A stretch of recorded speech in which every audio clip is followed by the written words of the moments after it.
गाज माता की कहानी। गाज का व्रत। यह व्रत भाद्रपद माह में किया जाता है। यदि किसी के पुत्र पैदा हुआ हो या पुत्र का विवाह हुआ हो तो उसी वर्ष भाद्रपद माह में किसी शुभ दिन को देखकर गाज का व्रत का उद्यापन करना चाहिए। 7 जगह 4-4 पूड़ी और हलवा रखकर उस पर कपड़ा व रुपए रख दे। एक जल के लोटे पर सतिया बनाकर 7 दाने गेहूं के हाथ में लेकर गाज की कहानी सुने। इसके बाद सारी पूरी ओढ़नी पर रखकर सासू जी के पैर छूकर दे दे।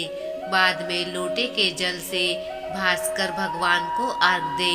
इसके बाद 7 ब्राह्मणियों को भोजन कराकर दक्षिणा देकर स्वयं भोजन करे।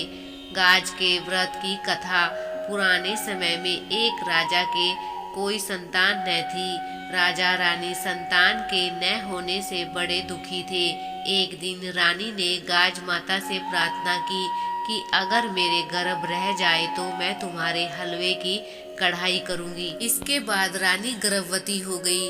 राजा के घर पुत्र पैदा हुआ, परंतु रानी गाज माता की कढ़ाई करना भूल गई। इस पर गाज माता क्रोधित हो गई। एक दिन रानी का बेटा पालने में सो रहा था। आंधी पालने सहित लड़के को उड़ा ले गई और एक भील भीलनी के घर पालने को रख दिया।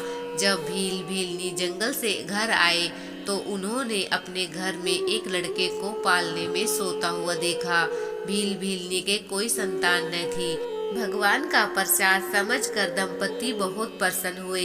एक धोबी राजा और भील दोनों के कपड़े धोते था। धोबी राजा के महल में कपड़े धोने गया तो महल में शोर हो रहा था कि गाज माता लड़के को उठाकर ले गई। धोबी ने बताया कि मैंने आज एक लड़के को भीलनी के घर में पालने में सोता देखा है।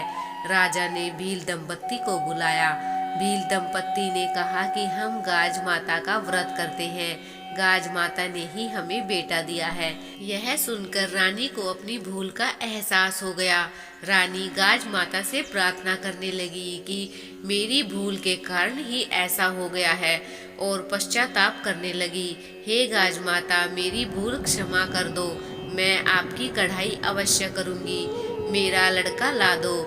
गाज माता ने प्रसन्न होकर उसका लड़का ला दिया तथा भील दंपत्ति का घर भी संपन्न हो गया तथा एक पुत्र भी प्राप्त हो गया। तब रानी ने गाज माता का श्रृंगार किया और उसकी शुद्ध घी के हलवे की कढ़ाई की। हे गाज माता, जैसे तुमने भील दंपत्ति को धन दौलत और पुत्र दिया तथा रानी का पुत्र वापस ला दिया, उसी तरह हे माता सबको धन और पुत्र देकर संपन्न रखना। आई होप आपको ये वीडियो अच्छी लगी होगी। अगर अच्छी लगी है तो प्लीज चैनल को सब्सक्राइब कीजिए, लाइक कीजिए और कमेंट्स बॉक्स में गाज माता की जय लिखना ना भूले। मिलते हैं नेक्स्ट वीडियो में।